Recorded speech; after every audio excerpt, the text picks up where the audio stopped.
खराब हो गई। अगर उसी समय से कानून को पूरी तरह से या एजेंसियों को जिस तरह से हमारे कह रहे थे कि एजेंसियों को अपना पूरा काम करने दिया होता तो सिचुएशन यहाँ तक पहुंचती नहीं। ठीक है, अब ये ठीक जब है। इनके ऊपर कपिल सिंह कार्रवाई छिब, की जा कपिल रही है, सिंह छिब, कपिल सिंह छिब, अभिजीत जसरोटिया कह रहे हैं एजेंसियों को अगर आपने काम करने दिया होता जब आपकी सरकार सेंटर में थी तो आज ये करने की जरूरत नहीं आती, शायद ये काम पहले हो गया होता। एजेंसियों ने अगर पहले काम नहीं किया होता तो 2014 आते आते लगभग आतंकवाद जम्मू कश्मीर से खत्म हो चुका था। वो कैसे हो जाता? और 1996 में जब आतंकवाद अपनी चरम सीमा पर था तब राजीव गांधी जी ने एक बार पार्लियामेंट में खड़े होकर कहा कि वहां पे फौज लगानी चाहिए, फौज की जरूरत है।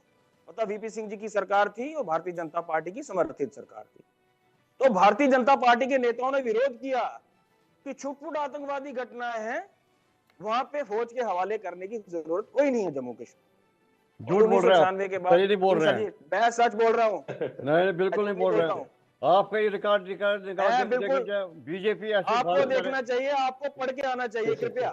हमें भी पता है आप बता ऐसे कि पार्लियामेंट में ऐसा हो गया। जनाब आप एक बात देखिए, पार्लियामेंट में ऐसा हो गया। ये मत कहिए कि बीजेपी ने कहा वहां पार्लियामेंट की क्या आप कह रहे हैं ठंडू को वहां से भगा दिया आपने और तब भी आप कहोगे कि वहां पर वही मैं कह रहा हूँ। किसे भगाए? जो पाकिस्तान से जो लोग आ गए उनको किसने वहां पर सहारा दिया?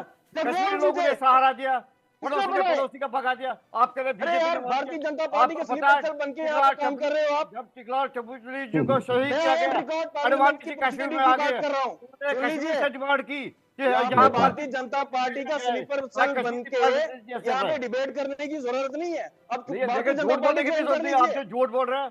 I belong to Kashmir. I know the pain of Kashmiri Hindus. And you are talking here. आप ऑफिशियली भारतीय जनता पार्टी के प्रवक्ता बन जाइए ना। Don't say this thing. I am a journalist. I belong to Kashmir. I have spent my childhood there. अरे आपको पता नहीं है हिस्टोरिकल इवेंट्स की बात कर रहा हूँ मैं। पहले हिस्टोरिकल इवेंट्स पढ़ के आइए आप। No, it is the बात कीजिए मेरे से। wrong policies of Congress. Governor Jagmohan थे यहाँ पे। That will VP Singh ji प्रधानमंत्री थे, भारतीय जनता पार्टी द्वारा समर्थित सरकार थी। प्लीज बोलिए। ठीक है ना? आप अपने हिस्टोरिकल इवेंट्स क्लियर करके आइए और हाँ बोलिए जसरोटिया जी। 10 सेकंड जसरोटिया जी, 10 सेकंड। देखिए अगर हमारे वकील साहब ने अगर कांग्रेस के प्रवक्ता को आईना दिखाया तो उनके पेट में कितना दर्द हुआ आप समझ सकते हैं ना कि कितना पेट में दर्द होना शुरू हो गया।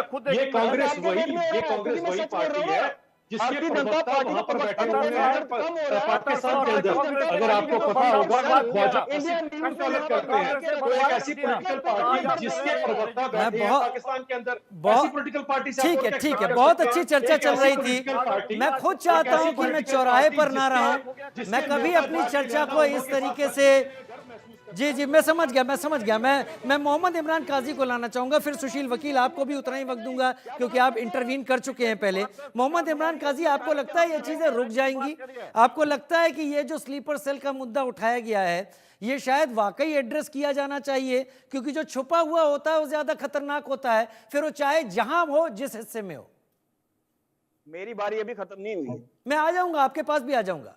एक मिनट नहीं, पहले मेरी बात पूरी खत्म होने दीजिए ना। इन्होंने एक मिनट, मैंने दोनों को रखा। ठीक है, अच्छा आप कंप्लीट कीजिए। आप एक मिनट मैं ठीक है। मैंने जो बात की थी वो पार्लियामेंट प्रोसीडिंग की थी। अगर किसी को परेशानी है तो पार्लियामेंट प्रोसीडिंग ऑन रिकॉर्ड वहां पे निकाल सकता है और वो देख सकता है। आगे 1996 में इंसर्जेंसी हुई, रिकंसिलिएशन हुआ, रिहेबिलिटेशन हुआ और हर साल हजारों की तादाद में आतंकवादी मारे जाते थे। वो एजेंसीज को फ्री हैंड दे रखा था उस वक्त की सरकारों ने, तभी आतंकवादी मारे हजारों की तादाद में मारे गए। क्या जेके बंसल साहब, क्या ऐसा हुआ है क्या? एक साल नहीं हुआ ऐसा। देखिए जो जवान जो हैं, जवान ने किसी आतंकवादी को गोली मारी, उसको जो बंद कर दिया गया था तो उनके ऊपर एक्शन होता था। बहुत घबराहट में थे, कोई अपने आप पे रिस्क लेना नहीं चाहता था। तो ये कब की बात कर रहे हैं मेजर जनरल जेके बंसल आप? देखिए इसके तो रिकॉर्ड पे है। जो एक गाड़ी जा रही थी, जवान नहीं, ने उसको आपने रोका। कहा जवानों को गोली चलाते हुए इस बात का डर लगता था कि एक्शन हो जाएगा उनके ऊपर। ये किस दौर की बात कर रहे हैं? उनको गिरफ्तार कर लिया गया, उनके ऊपर एक्शन चलाया, एक्शन किया गया। ये किस दौर की बात है? तो सबके अंदर में भय था, पहली बार नहीं था। फौजी अफसर के ऊपर एक्शन तब ये हुआ सब जब चीजें उसके रिकॉर्ड पर हैं, खिलाफ उनको FIR देखा लगा जा के सकता है। भारतीय जनता ठीक पार्टी है, की चीजें सरकार रिकॉर्ड पर में हैं, इन्हें देखा जा सकता है। खैर कर दिया और वो खैर सुप्रीम मैं कोर्ट में जाके बहाल हुआ। मैं चाहता इससे नहीं था पहले कि ये किसी चीजें फौजी बहस अफसर की के तरफ ऊपर जाएं। कार्रवाई बहुत नहीं अच्छी हुई थी। चर्चा चल रही थी, ये भारतीय जनता पार्टी लेकिन की एक बात सरकार- तय है, जो सामने है उससे घबराना कभी नहीं चाहिए। जैसे हमारे सारे गेस्ट आमने सामने एक दूसरे को देख रहे हैं और सुन रहे हैं, लेकिन जो छिपा हुआ पीछे से बात करके चला जाता है या जो सामने आकर जवाब देने का मौका नहीं देता है, सुनता नहीं, उससे बचने की जरूरत है। और ये बात हर कहीं लागू होती है। जो कुछ भी इस वक्त जम्मू कश्मीर में चल रहा है, बेहतरी जम्मू कश्मीर की है। जम्मू कश्मीर बेहतर हो, ये मेरी सोच भी है और जाहिर तौर पर आप सबकी भी सोच होगी। आप सब ने बहुत कीमती वक्त निकाला, मुझे वक्त दिया, मेरे पास समय कम था, मैं इसके लिए माफ़ी चाहता हूँ। लेकिन आप सब मेरे साथ जुड़े इस खास मुद्दे पर, जहाँ पर जम्मू कश्मीर में अब इस यूनियन टेरिटरी में कोशिशें की जा रही है कि उन लोगों को चुन चुन कर निकाला जाए जो छुपे हुए हैं और असल खेल खराब करने की कोशिश कर रहे हैं। शेल्टर उन्हें देते हैं जो आगे बढ़कर लोगों की हत्या करते हैं, ये हमेशा छुपे रह जाते हैं। एक बार फिर से किसी हमले को अंजाम देने के लिए, उन आतंकवादियों को सहारा देने के लिए। और ये कार्रवाई इस वक्त जम्मू कश्मीर में शुरू हो गई है इन्हें पकड़ने के लिए। फिलहाल देश का सवाल में इतना ही। नमस्कार।